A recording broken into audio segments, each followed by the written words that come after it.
I am an American. I'm an American. I am an American. I'm an American. I am an American. I am an American.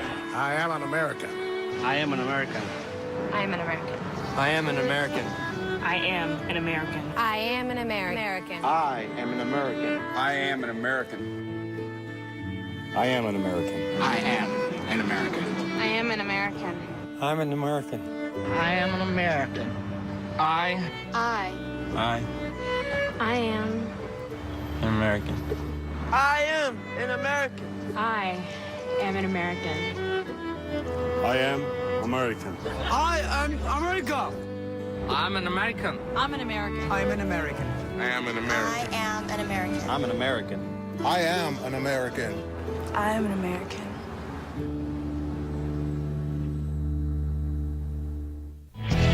Every one of us has a role to play in making our communities and our country stronger. Discover yours. Go to serve.gov and find the opportunity that works for you. And this message is brought to you by the Corporation for National and Community Service. This spring, I went to this state capitol to interview a governor. He did something during the interview I haven't seen a politician do before.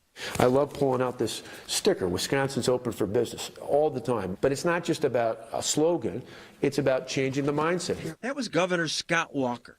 He's got these stickers and signs all over the state. Open for business.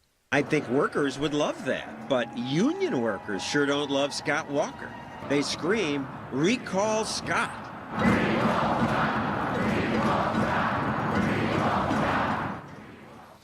Governor Walker joins us now. That sound reverberates through the Capitol, but you're just cheerful. You just smile right through it. Well, in the end, you know, this is for 8 years prior to being the governor of Wisconsin. I was an elected county executive. We talked about making those changes. In fact, I was elected in the county that never elected a Republican before and was elected twice thereafter because in times of crisis, I think people want leadership. And here in Wisconsin, just like we see across the country, we have an economic and a fiscal crisis in our state, and we took it on, and we continue to take it on. It makes it a good place to do business. A lot of times politicians make the mistake of thinking they make the jobs. We don't make jobs. We either create an environment that's better or worse, positive or negative. In our case, for too many years, Wisconsin had a negative reputation because of not just taxes, but regulations, litigation costs, and even the cost of government itself. We've changed that. So a business would say, we could go to Wisconsin, but they have all these rules, and you never know what the rule will be next year. I think it's part of the problem we have even nationally is you look at the EPA, the U.S. Department of Labor, all those things are things that I hear repeatedly from job creators stand in the way of them creating more jobs. And so we try to make it more simple, more predictable. I mean, I think certainty is the #1 issue out there for job creators. That, along with consumer confidence, are the two things we have to affect. And government can't correct that. All we can do is stabilize things so that the private sector, the free market, can actually take off again. And the state just south of you, Illinois, where I was born, raised taxes this year. So you started a campaign saying, okay, come north to us. Yeah, we've had a steady flow. Businesses that were looking to grow or expand beyond their current site now look to the north, just over the state line, because not only is the tax climate change. I mean, Illinois, think about this. I know you talked about this earlier in the year. They had almost a 2/3 increase on individual income taxes, about half of... Well, we have a graph of that. Let's put that up. Illinois raised their corporate tax from 4.8% to 7%. Individual tax from 3 to 5%. Well, and the interesting thing with the corporate is, too, they went up to 7%, but the unknown factor on top of that is they have a 2.5% personal property tax addition. So the net effect is they went up to 9.5% on corporate tax versus 7.9% in Wisconsin. Yeah, I was going to ask about that. Let's put Wisconsin's numbers up, too, because your individual income tax rate is higher than Illinois. Well, it's exactly. You're worse. Well, although, like I said, with the corporate tax, with the enhancement on top of that, it actually ends up being the effective tax rate is 9.5%.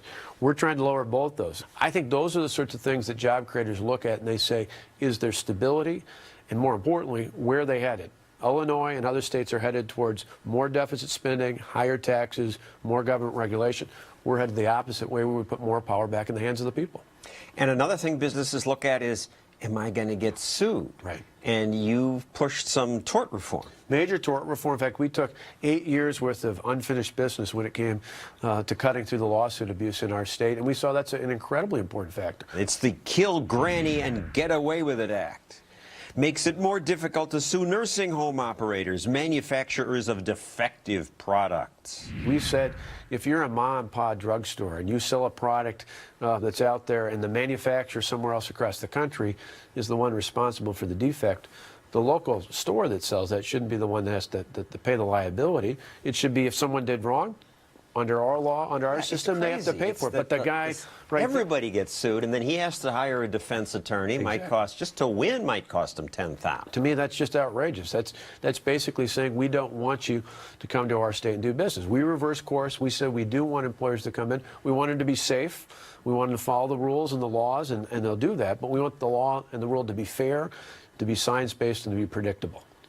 So for doing this and the collective bargaining argument, you've become the point man for the union protests. Yeah. And this can't be fun.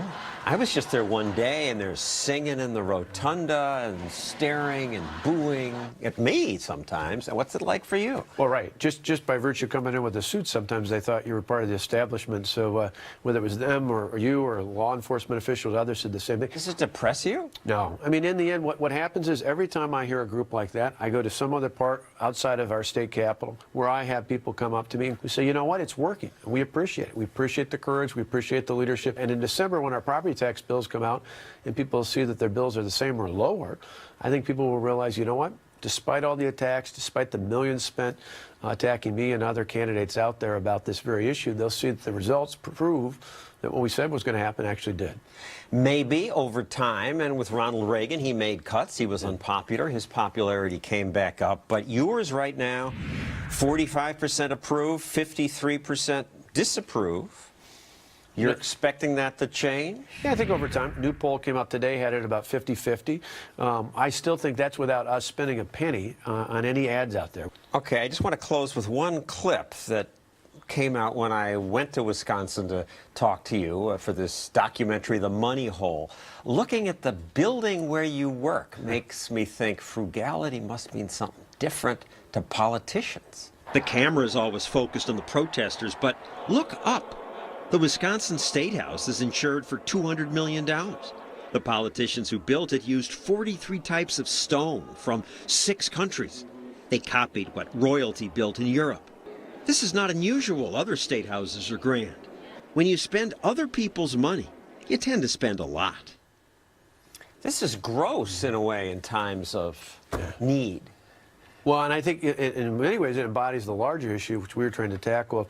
You look at the benefits, which may not be as obvious, but you look at the pension and health care benefits that were in place before, even for elected officials, and you say that really didn't compare to where the rest of society were. We, in the end, asked for our public employees, including me, to match the pension contribution and to pay about like the rest of us and do. to pay about 12% for health care.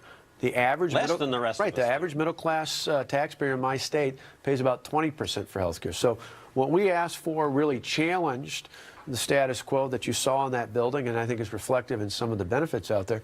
But when you compare it to what middle class Americans are paying, particularly you have a long way to go. You're Exactly. still getting a too good a deal. Well, thank you very much, Good to meet you, Governor John. Scott. Coming up next, I'll tell you the real secret to creating jobs.